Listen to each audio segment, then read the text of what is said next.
I've spent most of my life helping leaders climb, to build, to scale, to lead through the chaos that success brings. But lately, I've been reminded of something simple. It's not really about reaching the summit, it's about staying in the journey. Because the truth is, the journey will test us either way. When you're going up, it builds you up. But even that comes with its own set of dangers like ego and pace, pressure, and success that starts to outgrow its own foundation. When you're going down, it can break you down. The loss, the fatigue, the disorientation of wondering what's next. The point isn't to avoid either one. The point is to know where you are so you can make the next right move strategically, mentally, emotionally.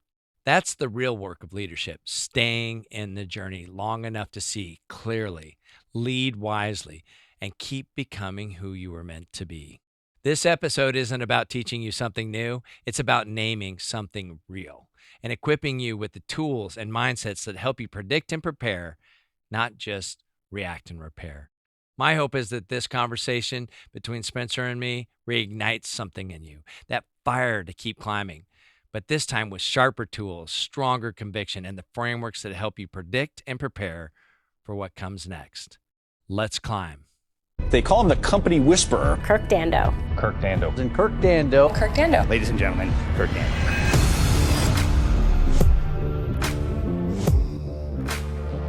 All right, Kirk, we're here, believe it or not, episode 12 of 12. This is the first season of the For You Leaders podcast. It remains to be seen if this is the only season. It does remain Got to some be seen. cool ideas of ways that we can keep things going if we choose to, but this has been truly a remarkable journey, and we've called it a legacy project as our production team has called it, which has been really neat. But the goal of today is not to sit here and reflect on the last 11 episodes. It's to provide a charge to our listeners. This episode is called Staying in the Climb, Predict, Prepare, and Lead. And the goal of this is we're not going to sit here and just pontificate on things that you've said for the last 11 episodes. It's actually to add more value to the conversation. We're going to do a couple things here. One, we are going to reflect on the theme of normalizing the journey and talking about what it looks like in terms of staying in the climb. We're going to talk about this myth of going at it alone. And we talked about that in episode 11, towards the end of the episode, of just the importance of doing life in community and how building a business is a team sport. We're going to talk about just this gift of perspective and through reflection, how you have the ability to really have a perspective of gratitude that will serve you well as you go about building a business, the ups and the downs. And you mentioned it again, the last episode, that there is, if you look at a mountain, a lot of the season has been focused on the climb and the summit, but there is the descent.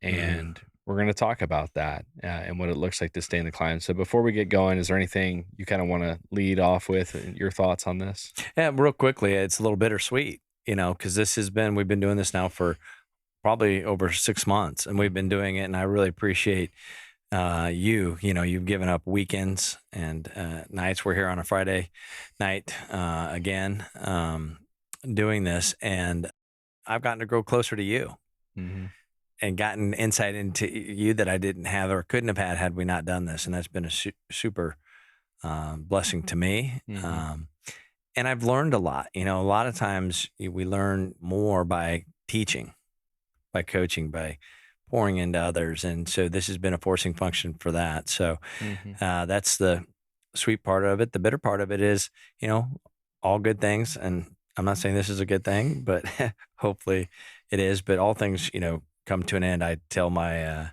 CEOs that I work with, you're leaving the business either on a stretcher or sipping champagne, but it's coming to an end. And so let's be careful and think about how we do that. And I think you have done a great job of being intentional about building this so we can land this plane well. And whether it takes flight again or not, we'll see. Well, thank you for that. I appreciate that. And thank you for providing me the opportunity. You could have picked anyone to sit in the chair across from you. So I feel honored to have that opportunity. And I certainly have learned a whole ton through this, and growing closer to you is one of the main benefactors of that. So I appreciate it. Well, thank you. I feel the same. Well, one of the themes that we're talking about today, you wrote not the script, but at least just kind of the high level of what we want to discuss today, is this idea that the journey tests you either Mhm. way. That's one of the phrases that we want to focus on. The journey tests you either way. This line really captures a lot of what the season is Mhm. about. What made that idea hit home for you? A couple things is, I've always talked about normalizing the journey. When we were growing our company, and I wanted someone that could come in and just kind of normalize the journey and just kind of describe, not in a therapeutic way and give me therapy. Sure, that would have been nice, but to give me tools, to give me frameworks, to give me mindsets and normalize this, or it wasn't normal, in which case, the anxiety and the fear and the doubt that I was having would have been at least validated. Hmm. you know, um, and so, it's about staying in the journey. And so every leader I've ever worked with, met, read about, has gone through seasons of both ascending, climbing, which will build you up, or descending, coming down, which will either grow you up or tear you up. Hmm. So that's part of it, and that's really what I want people to be reminded of is over the season is talking about that journey. Is we've tried to introduce both iconic CEOs and investors and entrepreneurs and others, and then just my experiences over 30 years and sitting in over 16,000 different conversations to give real frameworks and mindsets. The 12 warning signs of success. Those were things that I came up with because when you experience those things, that's just an indicator that you're in motion. But oftentimes when you have experienced one of those warning signs of success, you can think, oh man, something's wrong. And it's not that it's something's wrong. You've just reached a new altitude. It's just physics. And when that air gets thin, it's because we need more oxygen. And what oxygen in this context means is more accountability, more awareness, more alignment. We need to think about how do I strategically move forward, emotionally, mentally. So getting to the top is one thing, but staying there is an entirely different thing where you don't lose yourself and your identity and your connections to your family and community or lose your team. But when you start noticing what's normal, you move from being in a panic to preparing. And that's what this season's been about. Hmm. I think part of it too is really just humanizing this theme. And you've shared personal stories. We've had guests come on and share their stories. And so there's plenty of ways that this is being humanized, but really this idea, and we'll start this segment. Number one, you've kind of started to tee this up with the 12 warning signs of success. This first segment, just normalizing the climb. One of the themes that I wrote down for this, as I was kind of reading through what you wanted to pull through in this section, is first of all, this statement that tension is a sign of life, not impending death. If you think about climbing a mountain, if we were roped in, right? Hmm. If you were climbing the side of a mountain, that tension on the rope is actually a sign that you're doing the right thing. You're climbing. It may be uncomfortable. It may, whatever, but the lack of tension would actually be a sign of impending Hmm. death Hmm. in that moment. And so, this idea of reframing struggle and the warning signs of success, as you call it, as part of the growth journey, I think is part of what I want to do for this part of the conversation. So, quick question for you. When a leader hits one of those 12 warning signs that we've covered throughout this season, Hmm. what's the first instinct they usually have? It varies as far as what the instincts are because that's really dependent upon kind of what their context is and their background is. But they usually think something's going wrong, and they don't really recognize it as really this is just a normal part of the journey. Hmm. And so when you talk about paying attention or the tension, what I tell my leaders and what I lean in with them and give them real context, not just pithy statements, but pay attention to the tension because there's something there. We talked about that in episode 7 in the AI. Oftentimes it can help reduce the friction inside of a team and create productivity. But sometimes the real relationships and leadership happen inside the friction or inside that tension. Hmm. The 12 warning signs of success were really based on literally over 16,000 different conversations, 30 years of being at the elbow of these companies that are growing, ascending and descending, having major breakthroughs and major breakdowns. And these are the patterns that I've recognized. But what you've got to do is know where you're at on the mountain. Hmm. using your rope analogy, you got to know where you're at so you can analyze what is the right next step so you can move forward with confidence and move fast. Yeah. No. So let's press into that a little bit. So you're saying that these warning signs of success are they're kind of like indicators on a dash or diagnostics, right? More so saying, hey, we're growing, right? If we do nothing about it, we're going to have a problem. But the tension is not the problem. It's if we do nothing about it. What are the best leaders that you've either worked with or witnessed? What do they do once they realize the light on the dash goes off? What are some of the best traits of those leaders that you see? Well, long before the light's gone off on the dash, they've built teams that can handle the weight of the truth. They've built systems of accountability and communication that move them closer to the truth. They have really prepared the team that part of this journey is going to be difficult. And they've predicted and prepared their team that here are some of the things. Here's 12 things that are, if we're successful, are most likely we're going to experience. So when that red light goes off, there's not a panic, but a preparation. And that's what I've seen the best ones do. They communicate. They communicate when bad things are happening. They communicate when good things are happening to their board, to their team. They don't put spin on it. They roll up their sleeves and they don't try to make it look easy. And they don't try to avoid the challenges. They move through them with clarity, with conviction, not perfectly, but they keep moving one step at a time. And that sounds like a bumper sticker, but that's what the best ones do.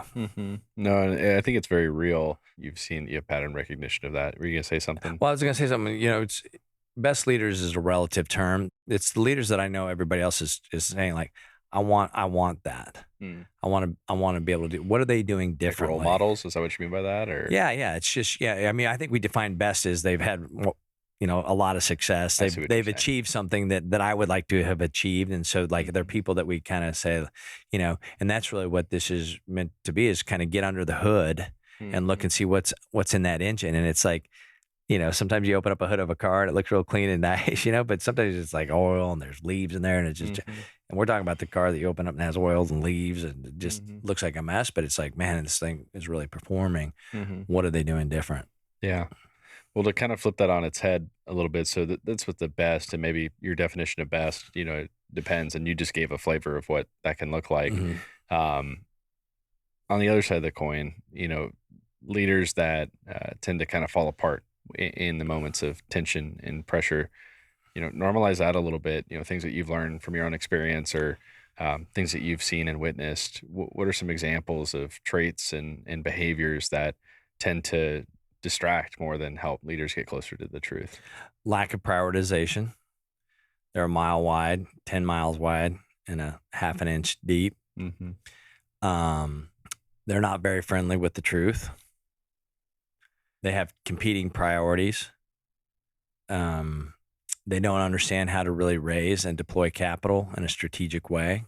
Yeah, and then also like one of the things that I've been thinking about lately in preparation for this and just general realization in life is that there are people who do things the right way who don't reach that potential or the results that you would think that they do. And an easy analogy is like you can have a coach in sports and a GM who construct a roster the right way and coach the team the right way and try to build the right culture and focus on all the right things. And sometimes the breaks just don't go your way.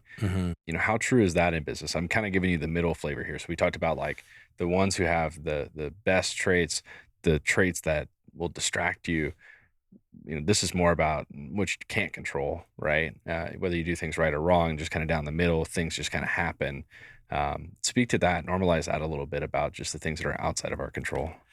So it's a little bit, what we've talked about with thesis, execution, and macros. And so I'm not saying this is 100%, but you call it a really great point. Just because you do everything perfectly doesn't mean you're going to get the outcome. That's, in life, right? There's so much that's outside of our control. We don't want to wake up in the morning and really dwell on that and think about that. But if we do for a moment, it'll paralyze us. There's so many things that are outside of our control. But what I see is not people making mistakes or being harmed by what's out of their control. It's what's in their control that they're not doing. like I said, being honest with themselves, being honest with those around them, prioritizing and then making that, relevant in your calendar and how you're spending your time, the most perishable but most valuable asset. When that minute is before you, as soon as it's gone, you're not getting it back. But those people in the middle, when we talk about, that thesis, really what is our right to win? It sounds like such an easy concept, but I've seen people really, really struggle with like, what is our real right? Because once again, it feels uncomfortable because as you start cussing and discussing, you're like, that is a great idea, but we're not there. Okay, that's fine. What are we going to do about that? What is in our control? The execution, once again, that's where I see 90% of the problems why companies stall out. It's not because they didn't have a big opportunity. It's not because they didn't have a good thesis. It wasn't because their timing was off. Is because they couldn't get out of their way of figuring out how. But how many companies, we have so much historical and transactional data on that, on what it takes to execute at a high level and have the right people around the table. And when there's not the right people, how to, with dignity, move them aside and do those things. The macros, like what's happening, that's the one's out of our control. That's sometimes a market shifts, an administration changes things, new laws passed, whatever the case may be. That's like all of a sudden it's like, eureka, we just absolutely hit a home run. Or it's like, what just happened? What happened? It just dried up. And those things can be really crushing and hard to move through. But this, I hope we haven't done this. If we have, call us out on it. Try to make the season. If you just, like, it's a formula. Like if you just do these 3 things, you're going to end up with this cake that tastes wonderful every single time. Because that world doesn't exist. If it existed, I mean, we wouldn't need AI. We wouldn't need, there wouldn't be, anybody to work for a company because everybody already owned their own companies because there's a formula to how to do it.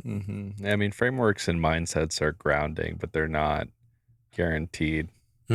We want to give you those frameworks and those mindsets that are going to de-risk it and hopefully encourage you to stay in and stay capable in the climb. Yeah, no, that's really well said. I had a story I kind of noted here. So Calipari, he's a basketball coach right now at Arkansas, and he won a national title with Kentucky in 2012. Actually, like in reflection, I was looking this up. I'm shocked he only won one, thinking about how good Kentucky's been. He's been to like 7 or 8 different Final Fours, but only won it once. But anyway, he's in his 60s, and college sports is just changing like crazy right now. Just like business is changing a lot with AI and everything going on, remote and all this kind of stuff. He was asked about retirement recently because he's in his 60s, and Tony Bennett and forget the guy's name from UConn, but he just retired as well. And like all these guys are kind of basically taking the next phase of their career. And those guys are all in their 50s and 60s. And you see it in football too, like Saban stepping aside, right? Like this is kind of common in college sports because of how quickly it's all changing. And he was a fiery answer, but I put the quote in here. I want to read it to you because I think that A, you'll relate to this, but B, I think it's relevant to the conversation we're having. The quote was, so they asked him basically like, hey, are you going to retire? And he said, I want to help 25 to 30 more families. The only way you do that is being transformational as a coach. You're not transactional. If I become transactional where I'm going to pay you to do this and to do that, then I just won't do this anymore. I don't need to. You talk about this idea of being transformational, not transactional. I think that is so key because what he's trying to do here is not eliminate pressure, but to recognize that that tension means he's still in the work. And he's basically calling out saying, as long as I feel the tension there to get to know the families, because that's what he started with. 25 to 30 families. He didn't say, I want to go win a couple more titles. He said, I want to help 25 to 30 more families. That is really easy to miss in this. He's saying, as long as that tension is there, as long as I can get to know my players, get to know their parents, get to know their siblings, their upbringing, and not just get to know them, but help them, I'll keep doing this all day long, as long as you'll have me. That's what he's saying. And so it's just a great blend of mission and recognizing tension that I was like, man, like I'll root for Calipari and the Hogs this year. Like I think that's great. I think it's great to see. Yeah, no, I really appreciate you bringing that up. His thesis, if you will, is grounded in something. Basketball is just the vehicle. Mm-hmm. And he acknowledges he's been very, very lucky in the platform he's had Mm-hmm. to be able to do that. But being transformational in someone's lives, and we talked about this in episode 6, starts at home. Mm-hmm. And that's what he's talking about. If I can help other families, what I'd love to sit down and talk to him about is how does that translate into his family? Because you know it probably does at some level. I don't know John's personal story whatsoever, but how do we take this pain and suffering and this opportunity and come together in community and not do it alone? Mm-hmm. Yeah, and I wanted to ask you on this too. I mean, this idea of he literally says being transformational, not transactional as a coach. And he says, I want to help 25 to 30 more families, which if you do the math on that, I don't know what the recruiting class size is in basketball. I think it's like 4 or 5 Probably, yeah. a year. So he's basically saying, I want to coach for 5 or 6 more years. Yeah. Realistically. Yeah. And he's probably 65. So he's probably like, I want to coach till I'm 70. Gives me a chance to do this for 5 more years. And then I'm probably on to my next thing outside of coaching, which is what he's done for the last, I don't know how many years. He's done it probably for a couple decades now. I know someone in this room who's done something for a couple decades as a coach. I know someone in this room who, to the core, because I know you, is probably wrestling with not being transactional, but being transformational. Talk a little bit about what that's like right now in a world where coaching is being reshaped quite a bit. I've always told people, I've been doing this for, 30 years now. And at which point I don't get that helper's high or it becomes transactional is a different way of saying it. I'll know it. I just know myself well enough. And so, with, transformational things like what AI is doing and the advancements that that's causing and creating, you could be a failed executive today and a coach tomorrow. You could have never been a coach yesterday and been a coach tomorrow. People will hand you a playbook and tell you to go do that. And it's a time where things are shifting and they need to. But yeah, the coaching industry has always been a little bit odd to me. I got in this not because I liked it or I was curious about it. I got in it because I couldn't find anybody that I thought was helpful. Mm-hmm. And it frustrated me. You told the story of how you got into this earlier in one of the first episodes of this season where you had a leader that spoke into you and said, you have something special to go help people. That created an unlock for you and an opportunity to do this for the past 30 years and still going, which is pretty remarkable. Well, this thing about that one person said to me, you've got a unique ability to look in the heart of a company. You should go help other people. My immediate reaction, and he said, I want to invest in you. Mm-hmm.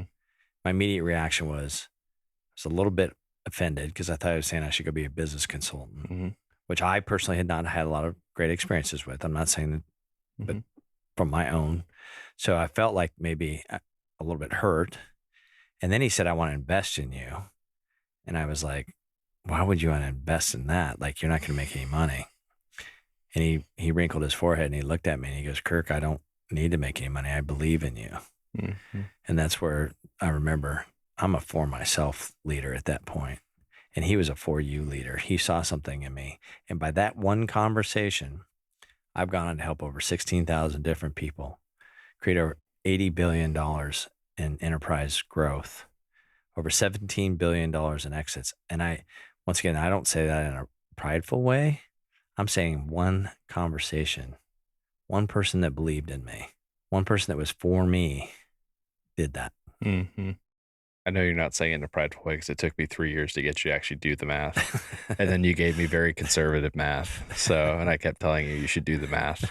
Yeah, but I'm grateful you finally did so that we can actually put a number to it. And I know you always will say the numbers don't tell the story, but it tells a story. It tells a story, but the relationships are the real story. Well, that's a great segue into the next segment here. So myth of doing it alone. We've said this phrase over and over again. I'll say it again as we're here in the last episode of the season. You alone can do it, but you cannot do it alone. Really with this, we just want to move from awareness, this idea of like, okay, if we're in the climb, what do I do about it? And really the connection is going to come through humanity. It's going to come through relationship with other people. So you work with leaders who are wired to go fast and fly solo. I don't know if you mentioned it on here or if I heard you mention it somewhere else, but you've coached one person teams, as small as one person teams. I think it was in Julie's interview in the last piece, or the one-on-one with her. And you've said, coached teams as small as one and very large, corporate teams that have been public teams. And in the ones where the leaders are wired to go fast and go solo, why is isolation such a great danger? I think anything in life done in isolation allows for a great opportunity of a lot of hurt and misdirection and poor choices. And so, you hear the saying, it's lonely at the top, and we kind of joked, said it's lonely in the middle, it's lonely at the bottom for different reasons. But isolation has a way of robbing you of your full potential. And there's nobody that's not standing on the shoulders, as the saying goes, of somebody else. Mm-hmm. And so, you hear the concept ICP, ideal customer profile.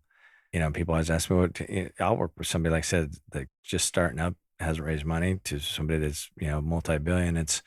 It's not about the size of the company it's about what you just said. It's about the heart of the individual. Mm-hmm. Do they have that, kind of creative tension that's needed to really build something? Do they have a humility about them? Do they have a curiosity? Do they have a pattern of putting people and processes around them that allow them to move closer to accountability and honesty? So that has nothing to do with company size or even company potential. Right. So. Yeah, no, I love that. And you said that in that interview, that I think your number one criteria, and you've got this is not just like a blanket statement that sounds nice, but your number one criteria when deciding to work with a CEO or a leader is, can I help them? Yeah. And sure, like company size and all that's going to obviously come into that at some point, because that's going to create different dynamics, but that's not the point, is what you're saying. Well, candidly, I'm paranoid every single time I work with somebody. I'm not going to be able to help them. Why is that? I don't know. Just, I don't want to assume that I can. I think it makes me a better listener. I think it, I have the same anxiety I did when we were back growing that company to the first person that I helped to now how many ever else. It's just how I'm wired up. And I tell people that, I can line people up around the block that'll tell you, you're a fool if you don't work with Kirk. But I don't know about the next person. I don't know if we're going to connect. I don't know if I'm going to be able to help them. I don't, you know what I'm saying? And that's why I've structured it in a way where, there's a high accountability on my part to deliver. But I don't talk a lot about that, but I have an high anxiety. Am I really going to be able to help these people? I believe, and I tell people this, that, in a coaching relationship, not only does it need to be there'd be an intimacy and empathy and a relationship that starts off as a business relationship and grows into a true friendship. But I believe about the first third of any kind of relationship like that is usually magical. It's always this new stuff. It's new questions. It's new ways of thinking and pushing and it feels exciting. The middle third is about oh man, I wish, see sparks of that, but I wish we could get back to that. And the last third is I know what questions they're going to ask me. I know what, and so I always tell people I want to be able to stay in that first third and I want to work my way out of a business relationship into a friendship. I'm not going anywhere. I'll always be here, but you guys have got to stand on your own 2 feet, as the saying goes, teaching people to fish versus fishing for them. And I think that's where the industry is a little bit flawed or broken, is they want to do the fishing for you, because once the rod comes out of their hand, the billing goes away. That's not the right motives, in my opinion. Yeah. Well, I mean, one thing to touch on too in that is that you've structured the business over the last 30 years to represent that and reflect that. This is something you would normally share in a sales conversation, or basically trying to figure out if you're going to work together. Hopefully, you don't mind me sharing it. We can cut it out. Yeah. No. The way that you've structured it is not to be a consultant where you're trying to find new ways to eat hours. I mean, I watch you structure deals where you're trying to figure out how few hours can I put into this of like a retainer, essentially a Mhm. monthly fee, Mhm. so that I can work myself into something that's equity based, that's more tied to mutual success. And you that way you're not a liability every single month to them, but rather you only see financial gain out of it, or really payment for your services if they do first, Mhm. Yeah. and the investors do. And you know what I mean? Like you become part of that process and that journey. And so I've always appreciated that. I'm sure there's other ways to look at that, frankly, but like knowing who you are and the millions of ways you could have structured the business, and how, frankly, I mean, when people come to you, they come because they need help. You said that earlier. And there's a lot of people who are willing to refer people to you. And your business over the last 30 years has been purely word of mouth, of people just referring people, referring people. Mhm. And so that isn't the question. And I think when people come to you in need, they're usually willing to pay whatever it takes to get the help that they're looking for. So you could easily take advantage of that, but you don't. You just don't. And I commend you for that, because you've really built a business to help people because you have a heart for people. Well, thank you, Spencer, for saying that. I don't want this to turn into a commercial about me. I really do want people to feel equipped, Mhm. um, to know how to, think about and approach a coach, Mhm. because this is all birthed out of not like, hey, I can think of a creative way to build. I don't bill by the hour. I never have.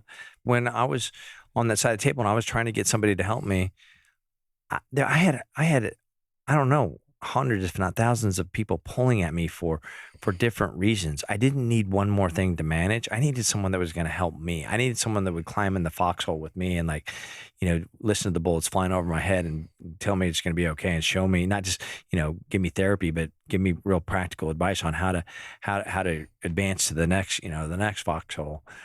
And I wanted somebody that was confident enough to know what they did, that they would be compensated based on performance, not based on hours, Mhm.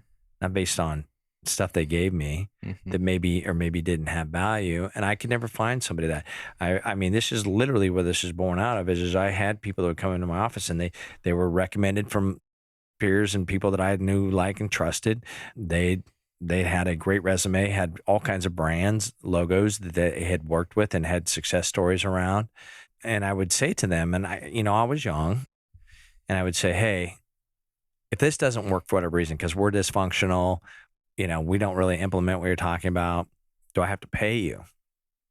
And they would look at me like, that's the stupidest question in the world. And they're like, this guy's going to be hard to get payment from. This is going to be one of those clients that we hate working with. That was kind of the look that they gave me. And I was like, I was sincere. Like, all I wanted them to do is being like, hey, Kirk, like, we hear you. And if we can't help you, we'll get out of the way. Mhm. Um, we won't belabor this. We know you've got enough things, balls in the air that you're trying to juggle and make work. We want to help take some of those balls and lighten your load. Mhm. And yeah, if we can't perform, you wasted some time, but you haven't wasted any money.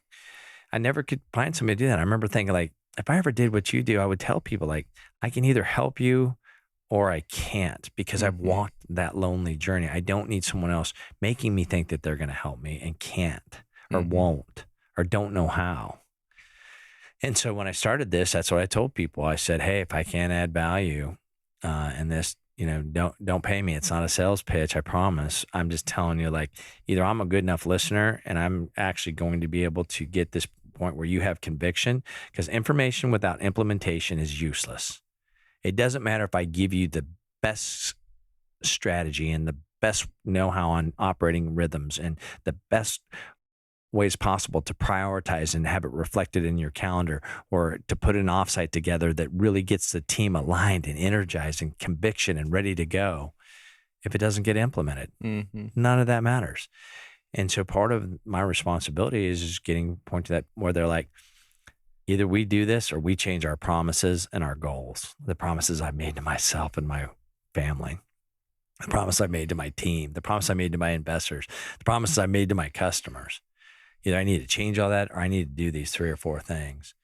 So that level of conviction gets people to that point. And if I can't do that, if I can't get people with that context and that conviction, I haven't really helped them. I've just given them more information. Go listen to another podcast. Go read another book.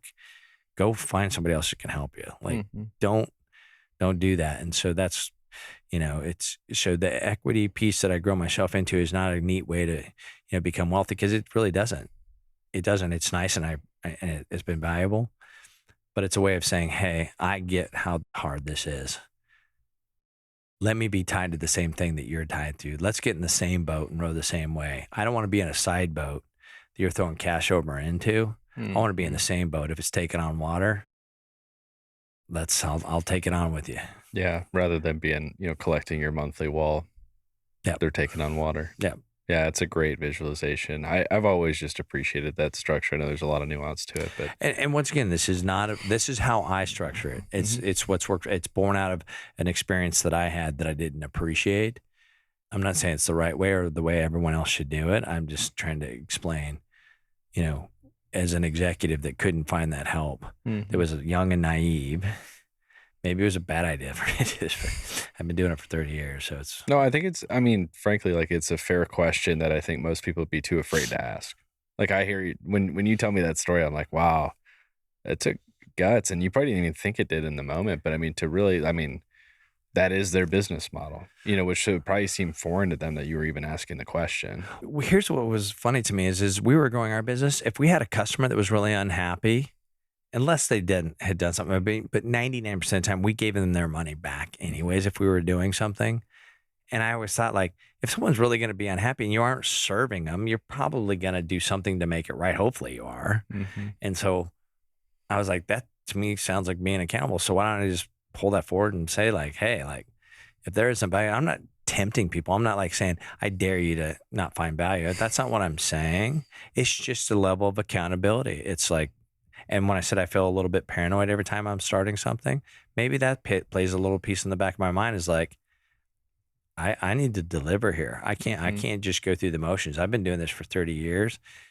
I've got a lot of things that I've learned and grown from and been taught. I can't just go through the motion, because Mhm. then it will become transactional.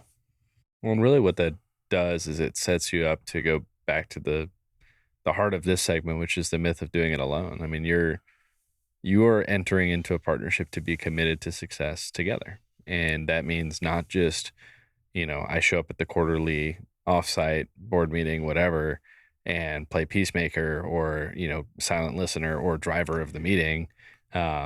It means, you're available on weekends. You are asking how their kids are doing. I mean, I've seen the recorded calls and like heard this enough times to know like this is just who you are and how you're wired.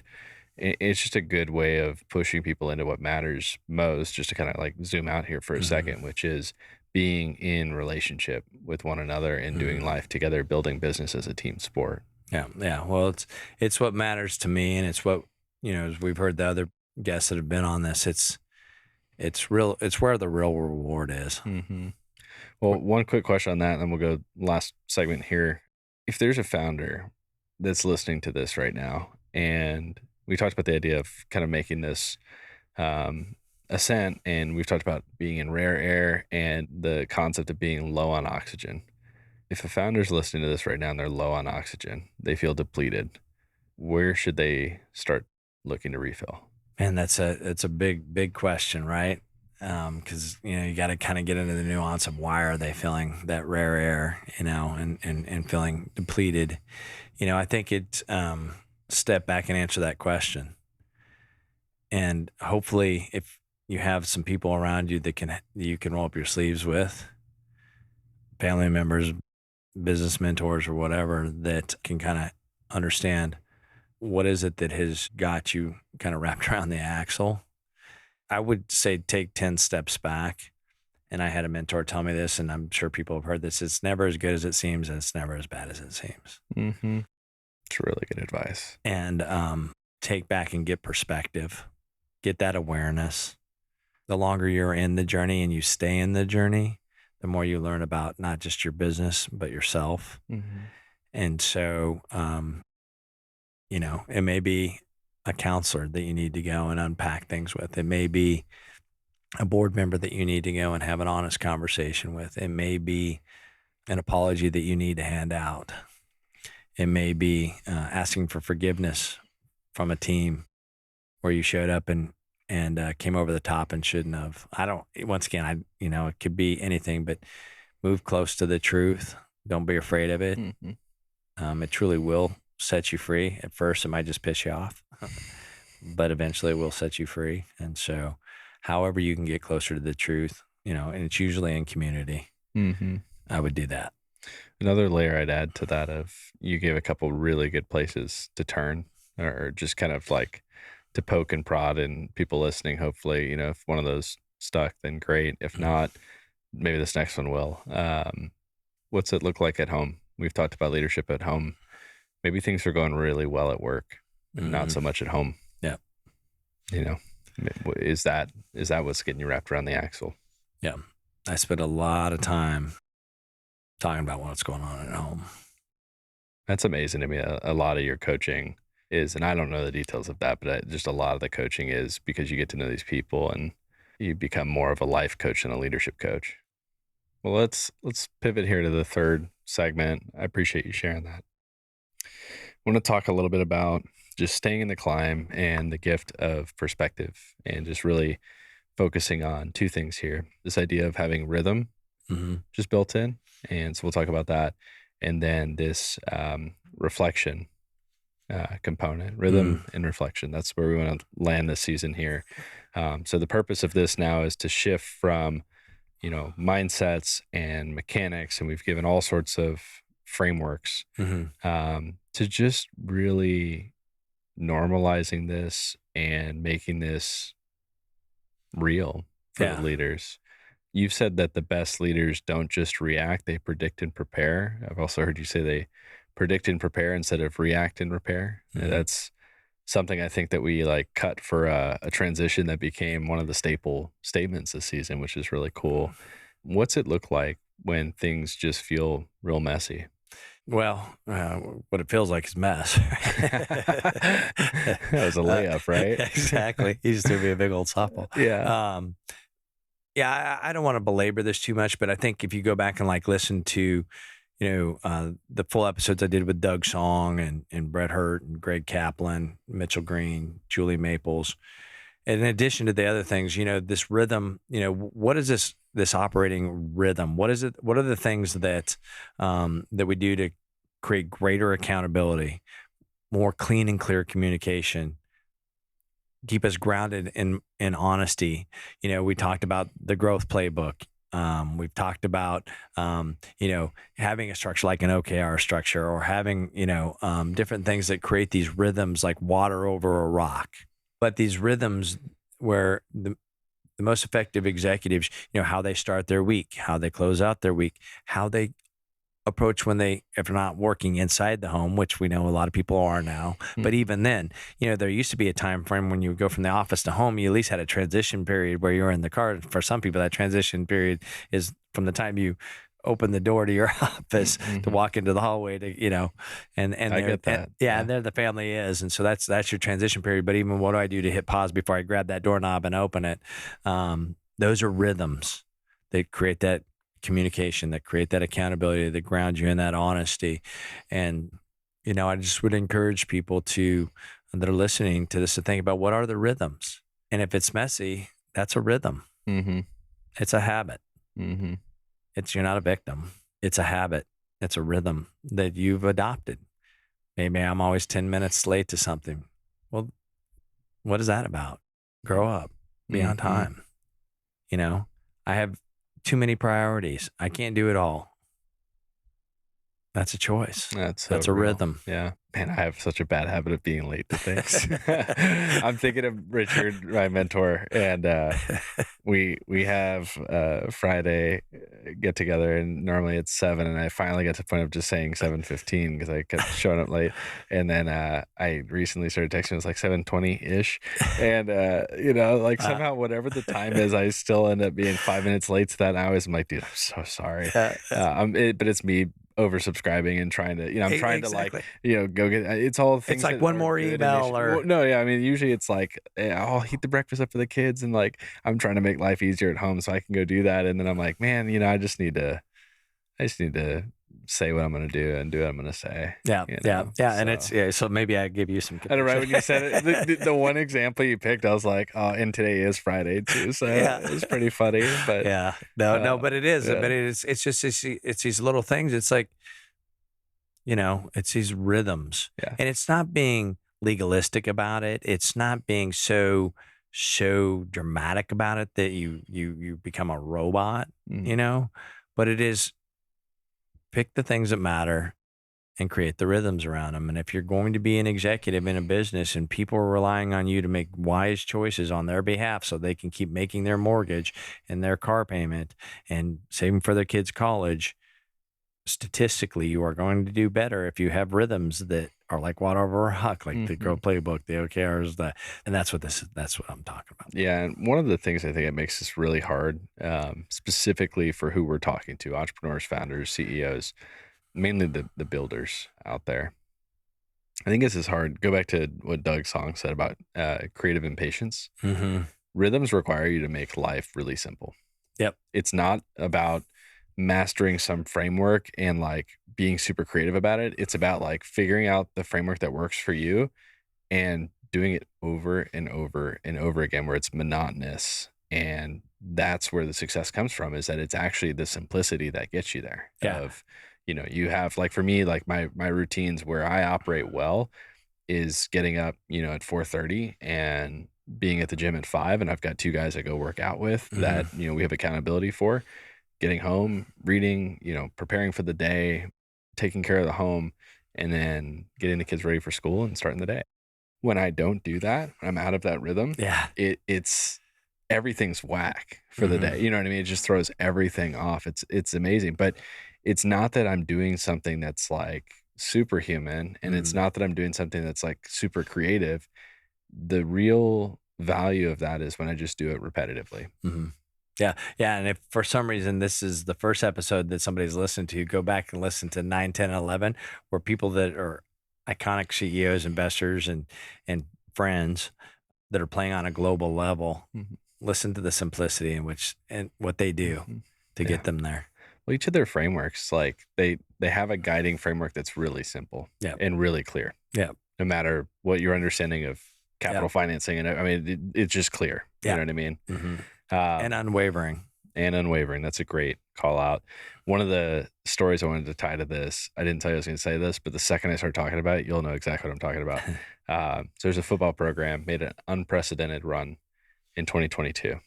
They went 12-0, perfect 12-0 regular season, right? Went to the Fiesta Bowl, which you and some of the family went to. Yeah. Went to the national championship game, which, for better or for worse, I was there with you, with McKenna and the kids and more of the family. And so this is TCU we're talking about, but this idea of summiting, right? And we're talking about predicting, preparing, and leading.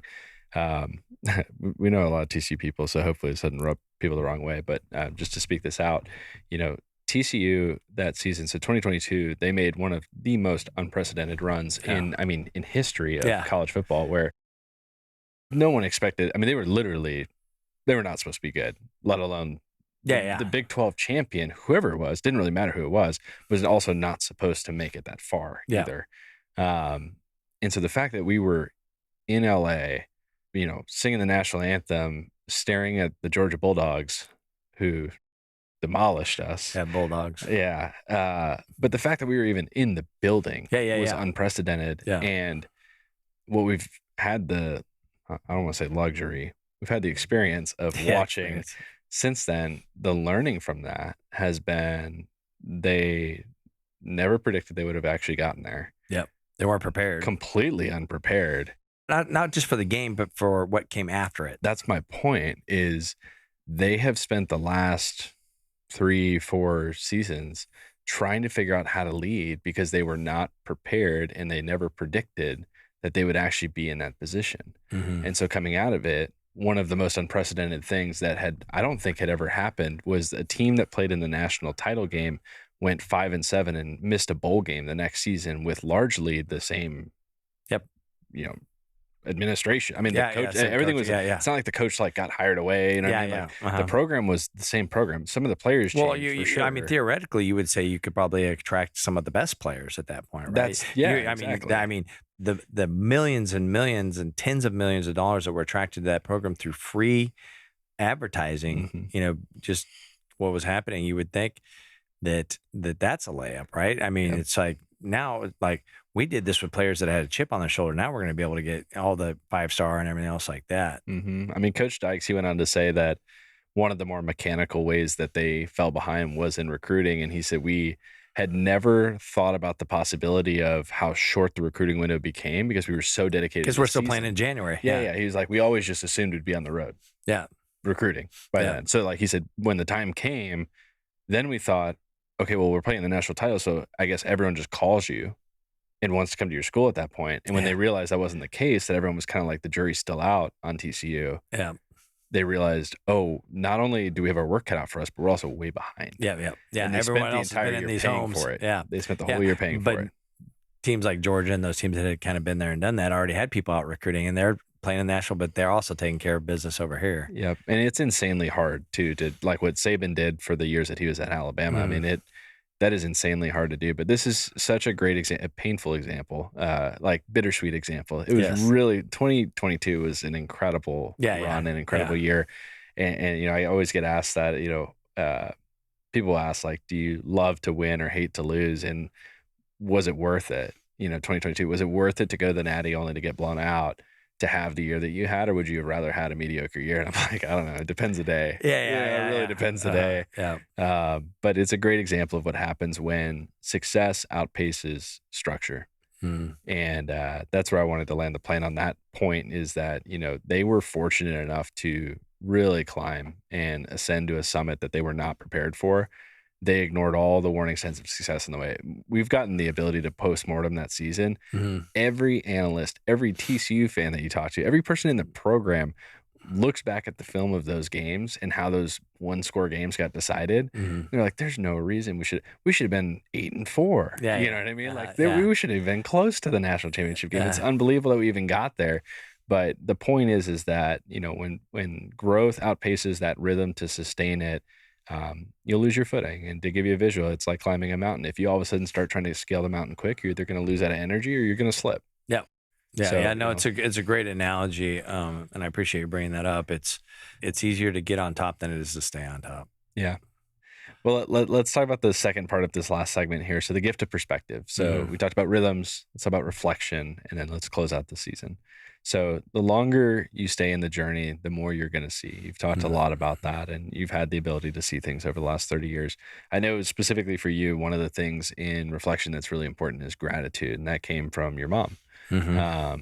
Talk to me a little bit about just the gift of perspective and the gift of gratitude. Perspective is the longer we stay in the journey, and that's what I was talking about earlier. Sometimes it's mentally what we need. It's not just grit and, grinding our teeth and rolling up our sleeves and brute forcing it. Sometimes it's mentally to stay in that. That perspective eventually turns into wisdom, right? And that's why, 30 years ago when I started this, I didn't know what I know today, 30 years later. It's given me that opportunity to, predict and prepare. But when I'm on 30 years ago, I had to rely on others to kind of be my seeing eye dog, if you will, and give me that perspective and that wisdom. But perspective is something that's gained, when you're climbing and things are going relatively well and somewhat according to plan. Hopefully you're building humility and not hubris. And when you're coming back down, when you get knocked down and when you're unexpectedly sliding back down, hopefully you're building resilience and not regret. And the thing that makes and keeps us to be the best teacher possible is gratitude. Medically, they've done all kinds of studies on what that does to someone's health and well-being, and just the gift of gratitude. And as you said, I really learned that from my mom. She lived a very small existence. I won't go into the details, but but she was one of the happiest, most grateful people. When she passed away, I got the privilege. I wouldn't have thought of it that way at the time, but to go through her home and clean it out. And I would open up drawers and I would find grocery lists, and there wasn't much on the grocery list, but what was always on there is things that she was thankful for. Um, and talk about a life well lived. She was the first and truest, at least in um, here on earth, for you leader. You think, all right, she's your parent, everyone's for you. That's not true. There's a lot of people that are listening to this that wish their parents would have been for them, and there's some that are listening that were, and they're the benefactors of that. But I would say foundationally, one of the things was her gratitude, her thankfulness. And if you stepped and spent a week in her life, you would probably really struggle to be grateful for very much. And she just was. And I was like, really taught me. And the more I've studied it, we've got a gratitude journal that you've worked on and helped me build and is actually in final production right now, is that habit, that rhythm of being consistently grateful. That's what, this journey's hard and it is messy and not just in the middle. But gratitude is that thread that pulls through to be thankful for, to be reminded of, what it feels like to feel your child's hand inside of yours, what it feels like to walk by a flower and be able to smell it, what it feels like to have the sun on your skin. And it doesn't just have to be the little things, it can be the big things too. But the people that I have grown from and learned from the most are the ones that stay in the journey. What keeps them in the journey is not what you would think. It's gratitude. Yeah. And it sounds like what I'm hearing you say is that gratitude is a choice. 100%. It's a perspective that you choose to put on. That's that transform versus transfer. It's a choice. Yeah, I love that you connected back to that. So to kind of dive just deeper into this topic a little bit and have you reflect a little bit personally, what's one piece of perspective that you've gained personally from your own leadership journey? Oh boy, just one?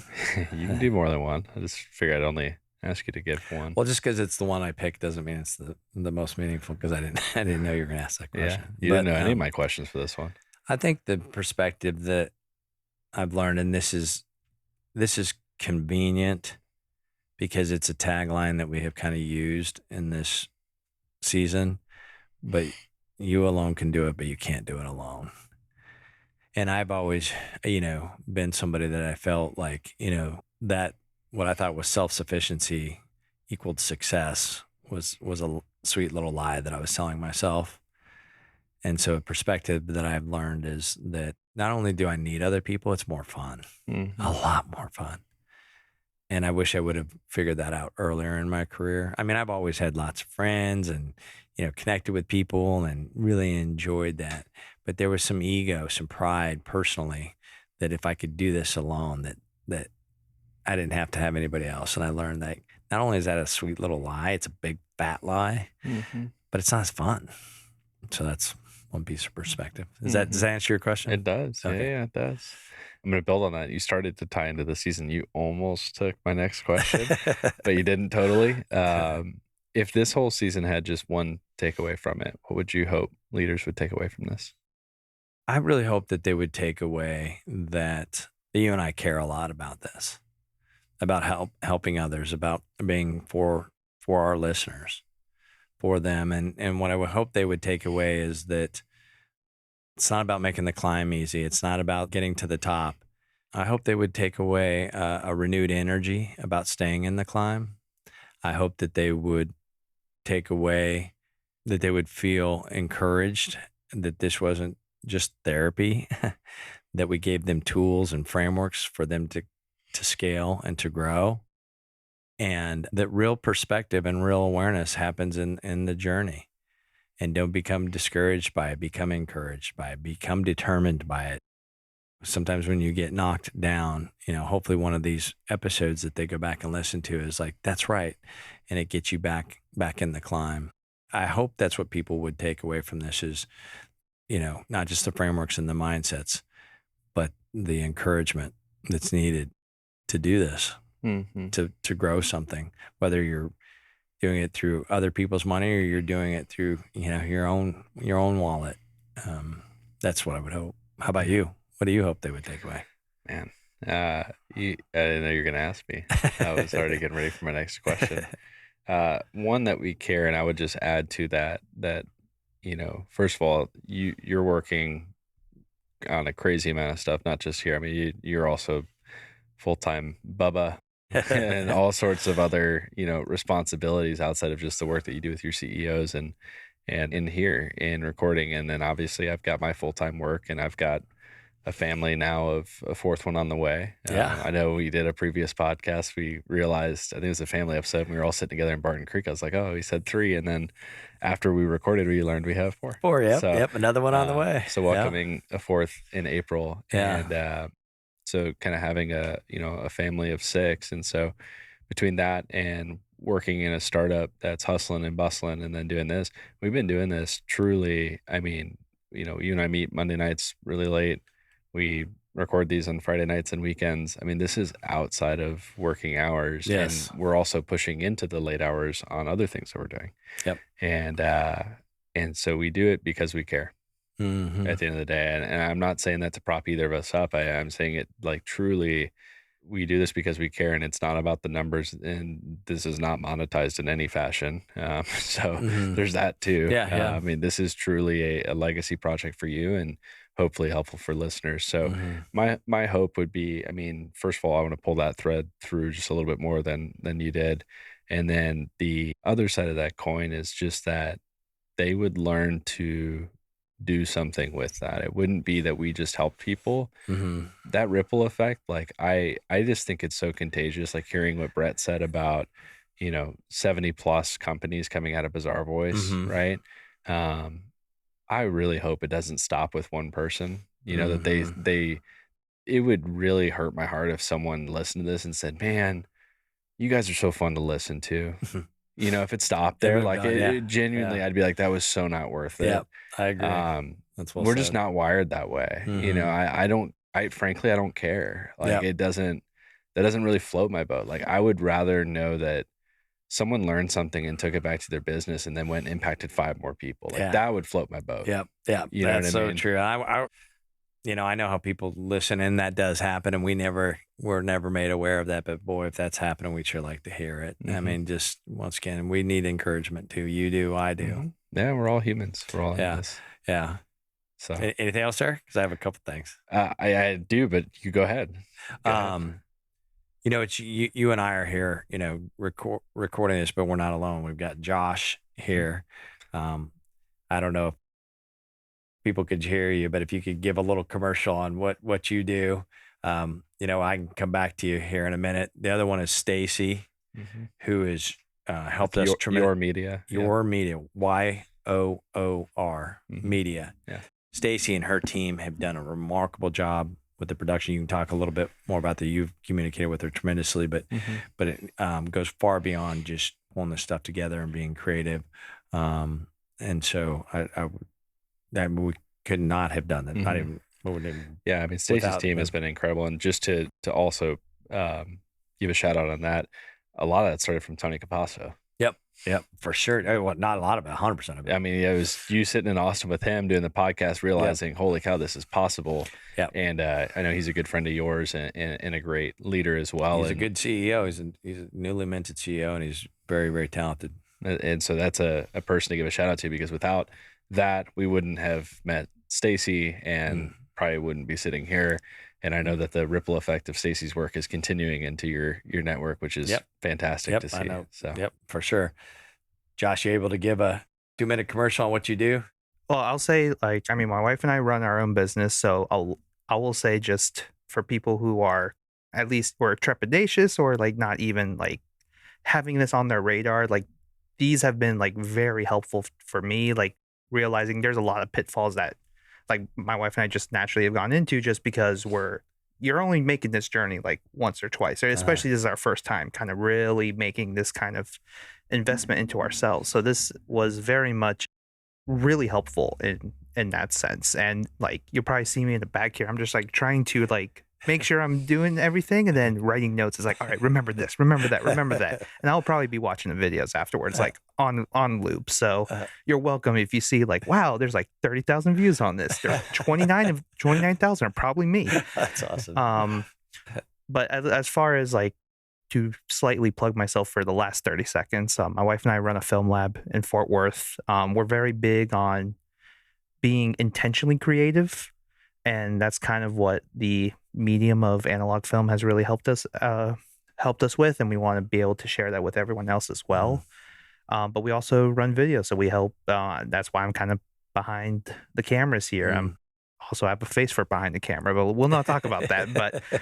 But yeah, we run video, we do photo, we do film, we do all of it. But more importantly, we just want to be creative, and that's kind of us in this. And I want to thank you, at least now that I have control of some audio here. I want to thank you for at least like helping me help you, and like kind of allowing me to kind of just take notes and listen. This has been like a wonderful experience for me. Well, thank you, Josh. How can people find you? So probably Instagram's probably the best way. I am at IMJ Richter, but my film lab is at Tally Film Co. And you can find us. We have a Jolly Roger as our logo, so that's probably the easiest way. Okay. Well, what I want to make sure that Stacy and her team does is put the spelling of that.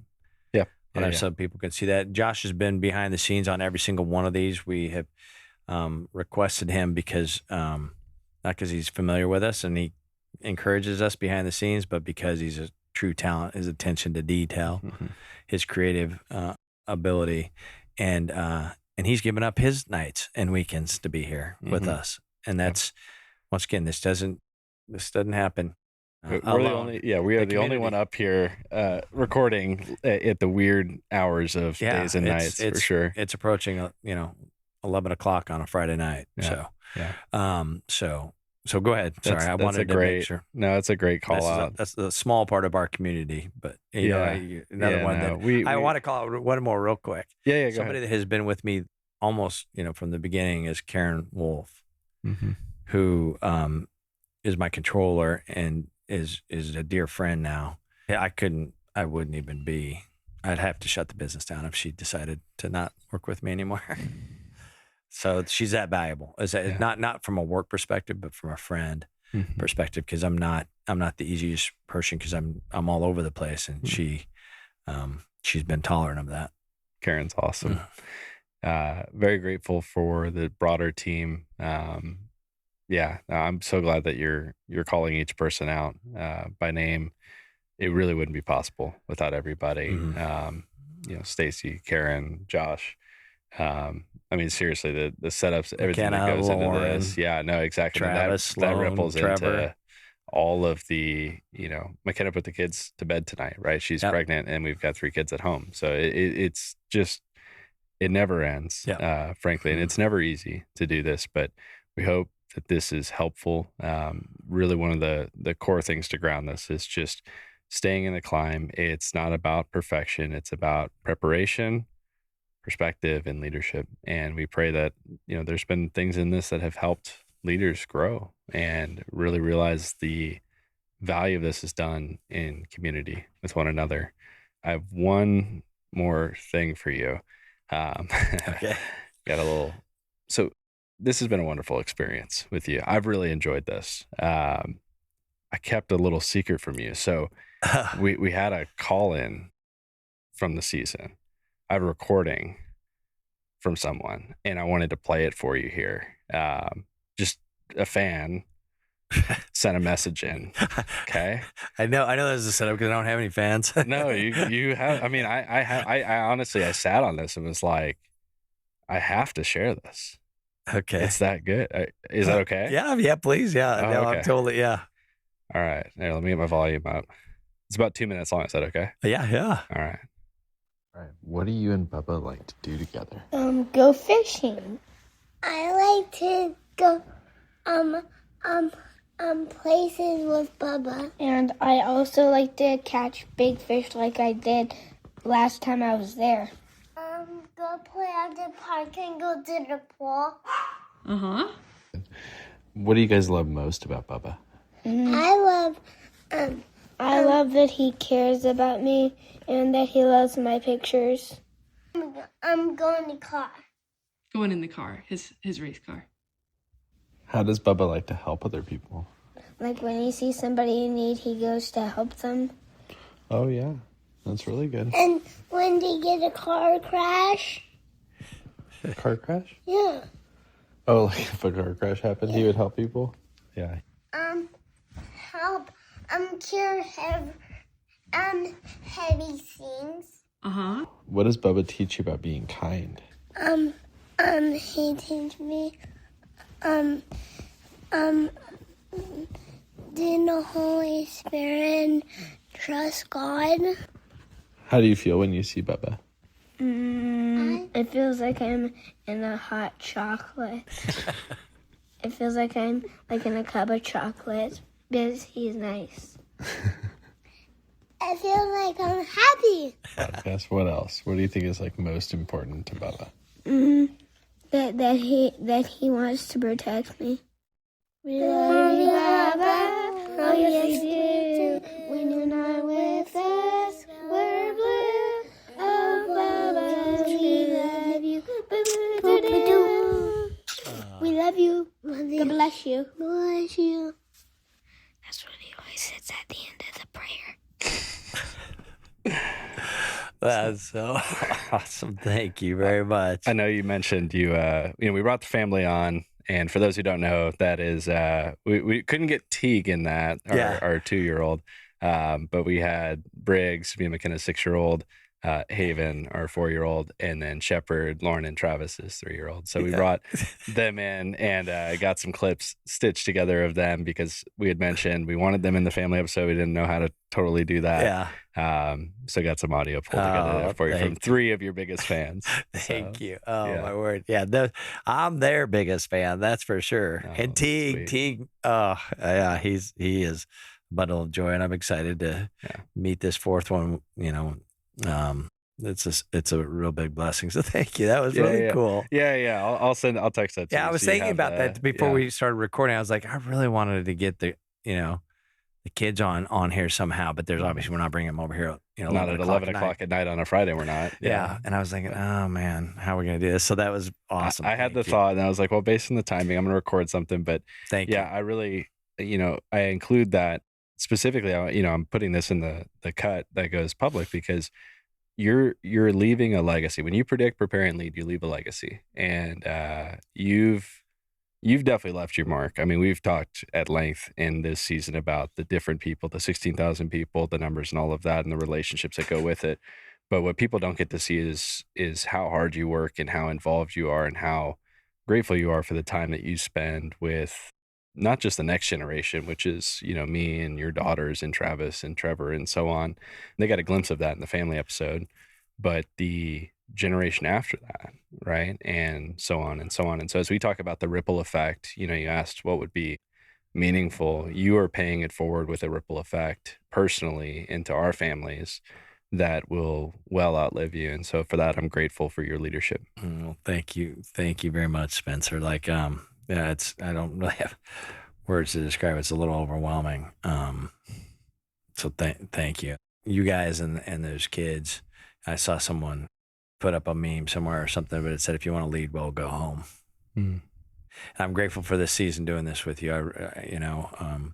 It started off, like I said, we didn't know kind of where it was going to go. And it has been a labor of love. It's been a lot of work. And I really do hope when we talk about community that people will reach out if they have questions or if we can, help in any way, clarifying whatever the case may be. So I do really want to emphasize again, people that are listening, do not forget this. You alone can do it, but you can't do it alone.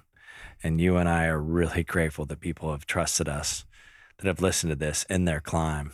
And some of those people we know and we see on a frequent basis.